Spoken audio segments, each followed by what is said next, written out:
क्योंकि वज़ीर-ए-आज़म साहब ने 2 दिन पहले भी ये कहा और हमने पाकिस्तान तहरीक-ए-इंसाफ के लोगों से इस पे बात की। उन्होंने कहा वज़ीर-ए-आज़म ने कि हम तमाम तरह ताउन करने के लिए तैयार हैं। अब वो कहते हैं जो दहशतगर्दी के जंग वाला मामला है, मीना खान उनके मिनिस्टर हैं, उन्होंने हम बिल्कुल जो फेडरल हुकूमत की पॉलिसी होगी उस पर चलने के लिए तैयार होंगे, लेकिन हमें ऑन बोर्ड ले, मुज़ाकरात में हमें शामिल करें। और शायद वो अपना एक जिरगा भी बुलाना चाह रहे हैं जिसमें तमाम पार्टीज भी होंगी। तो क्या अगर वज़ीर-ए-आज़म भी कह रहे हैं कि हम ताउन करने के लिए तैयार हैं, क्या कलेक्टिवली बैठ के कोई पॉलिसी बनाई जा सकती है इस पर? देखिए, ये तो तब बनेगी ना जब ये इजलास में शरीक होंगे। जो उस दिन एक नेशनल एक्शन प्लान के हवाले से और तमाम सूबों के चीफ मिनिस्टर मौजूद थे, एक ओवरऑल मीटिंग हुई जिसमें लॉ एंड ऑर्डर भी डिस्कस हुआ, अफगानिस्तान की सूरत हाल भी डिस्कस हुई। उसमें तो ये वज़ीर आला के पी शरीक ही नहीं हुए। इन्होंने मुजम्मिल असलम साहब को भेजा और वो फाइनेंस के आदमी हैं, वो इकोनॉमी को समझते हैं। उनके पास शायद वो मैंडेट नहीं था कि वो कमेंट कर सकें ये लॉ एंड ऑर्डर के ऊपर। तो देखिए, जब आप इजलास में शरीक ही नहीं होंगे और you will play to the gallery और वहां पे आप सियासी बयान देंगे और वो अपना जो भी आपके लीडर की है एक मामला उनको आगे लेके चलेंगे, वो आप जरूर लेके चलें, सियासत आपका राइट है, मगर साथ साथ रियासती उमूर भी आपकी जिम्मेदारी है। केपी का पूरा सूबा है, केपी के अवाम का तहफ़्फ़ुज़ है, लॉ एंड ऑर्डर के मामलात हैं। जो बंदा इजलास में नहीं आएगा, वज़ीर आज़म ने दोबारा कहा कि जी आप आए, इजलास में आएंगे तो कोई बातचीत आगे चलेगी ना। ये इस तरह टीवी पे बयान देने से तो बातचीत आगे नहीं चलती है। उन्होंने अपना रोल प्ले करना है। वज़ीर आज़म साहब ने बड़ी फराख दिली के साथ एक बड़े के तौर पे और मुल्क के वज़ीर आज़म के तौर पे उन्होंने बिल्कुल एक बजा तौर पे इनको कहा कि मैं आपको पेशकश करता हूं कि हम आपके साथ ताउन करने को तैयार हैं, आप आए बैठें। तो इनका आना लाजिम है, वरना आए बगैर किस तरह किसी चीज पे को बात है। आपने शायद ये कुछ डेवलपमेंट्स देखी हो पाकिस्तान तरीके साबिक रहनुमा फवाद चौधरी, इमरान इस्माइल, उन्होंने शाह महमूद से मुलाकात भी की और वो कह रहे हैं कि हम चाहते हैं सियासी टेम्परेचर नीचे आए। तो फवाद चौधरी साहब ने हमें भी इंटरव्यू में ये कहा है कि अब अगले हफ्ते हम कोशिश करेंगे स्पीकर कौमी असेंबली, चेयरमैन सेनेट और नून लीग में भी जो ऐसा तबका है जो बातचीत करने के लिए तैयार है उनसे मुलाकात करें और उनसे कहें कि आप पहल करें, थोड़ा सा टेम्परेचर नीचे लेकर आएँ। जिन लोगों की इंटाइटलमेंट है बेल की, उनको बेल मिलने दें ताकि माहौल पैदा हो और फिर पीटीआई भी एक कदम पीछे हटे, इमरान खान भी एक कदम पीछे हटे ताकि सियासी टेम्परेचर नीचे आए।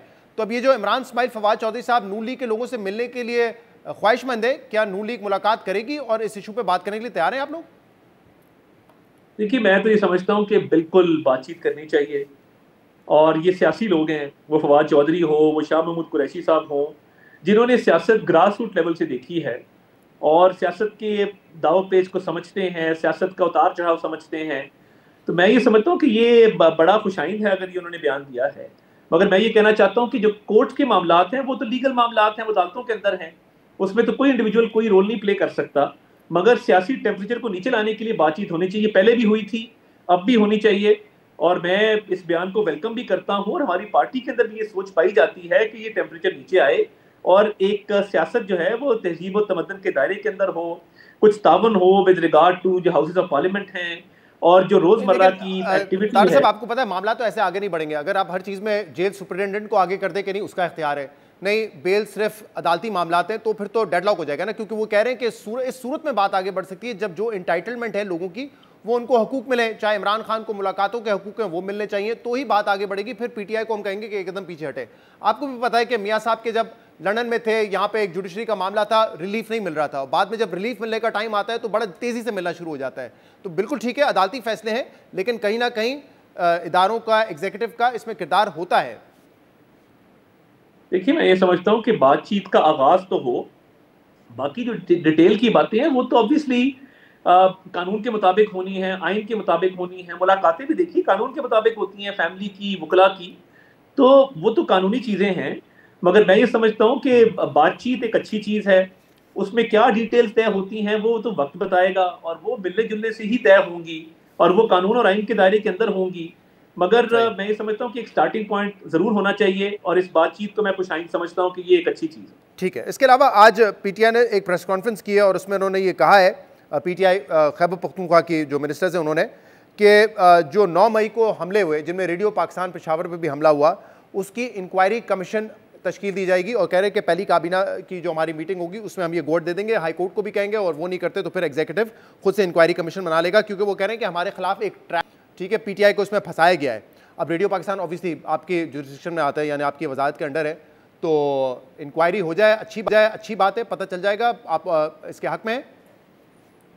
देखिए, बात यह है कि इंक्वायरी तो वहां पे होती है जहां पे कोई अभाम हो। जब it is as clear as day light उन लोगों को देखा जा सकता है जिन्होंने हमले किए।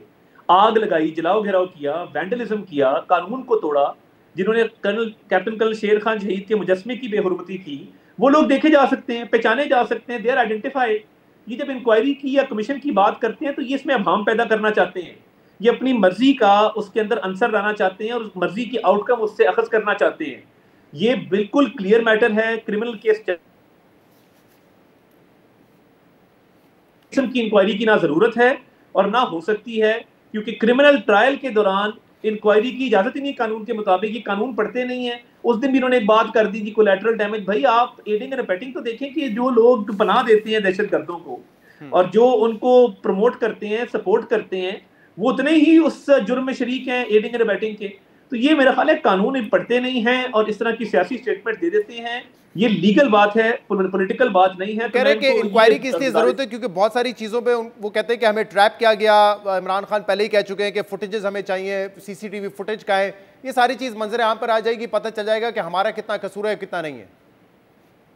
देखिए, जब कोर कमांडर हाउस लाहौर के बाहर उनकी तीनों बहनें मौजूद थी और उनके तमाम रहनुमा देखे जा सकते हैं, तो भी ये कैसा ट्रैप है। और देखिए उनके रहनुमाएं, जिसमें सनम जावेद ने कहा जी चलो कोर कमांडर हाउस, वो सारी वीडियोस मौजूद हैं। ये लिबर्टी इकट्ठे हुए, ये इन्होंने खुद फैसले किए। और खान साहब ने पहले कॉल दी थी, आपको याद होगा कि एक शुरू में शफकत महमूद साहब ने और शमशान बुखारी साहब ने गालिबन इस पे डिसएग्रीमेंट किया, जो जूम मीटिंग हुई जिसमें कहा गया था कि जी इन मकामात को निशाना बनाना है, तो उन्होंने डिसएग्री किया। वो डिसएग्रीमेंट भी मौजूद है। और उसके बाद जब शहरयार अफरीदी ने कहा कि अपने अपने मकामात पे पहुंचो, या मुराद सईद की कॉल चली, तो वो कौन से मकामात थे? तो ये तो इररिफ्यूटेबल एविडेंस है। इसमें ये जो कोशिश कर रहे हैं इसको डाइल्यूट करने की, ये मुनासिब नहीं है। मामला जर्नलिस्ट से जुड़ा हुआ है और क्योंकि ऑब्वियसली आप मिनिस्टर इंफॉर्मेशन के, पीपीएफ की रिपोर्ट आई है, पाकिस्तान प्रेस फ्रीडम रिपोर्ट, और उसमें ये बताया गया है कि 137 अटैक्स हुए हैं जर्नलिस्ट के ऊपर पिछले 10 माह में। 60% इजाफा हुआ है साफ़ियों की हकूक़ की खिलाफ वर्जियों में। 142 केस जो हैं इस तरह के रिपोर्ट हुए हैं PFUJ को। अब आज आपको पता है कि मीडिया के हवाले से दिन मनाया जा रहा है। क्या वजह है? क्या इस सख्ती की वजह यह है कि एक जबर का माहौल है और कुछ भी स्पेस नहीं है, उस वजह से इतने मुकदमात हो रहे हैं, या वाकई इतनी खिलाफ वर्जियाँ हो रही हैं जिसकी बुनियाद पे केसेस बन रहे हैं? देखिए, मैं ये समझता हूँ कि एक ओवरऑल जो रेगुलेटरी फ्रेमवर्क है उसके अंदर कई दफ़ा खिलाफ वर्जियाँ होती हैं, कई दफ़ा नहीं भी होती हैं। और मैं तो ज़ाती तौर पे बड़ा इस पर कोशिश की है कि जब किसी की हक तलफी हो हम उसके साथ खड़े हो जाके। अब जर्नलिस्ट प्रोटेक्शन कमीशन भी, उसका भी जो अब क़याम है अमल में लाया जा चुका, और एक चेयरमैन जो हैं वो अपॉइंट हो चुके मुदस्सर टीपू साहब, और उसकी बाकी भी अब हम मोडालिटीज़ जो हैं वो सारी तय कर रहे हैं।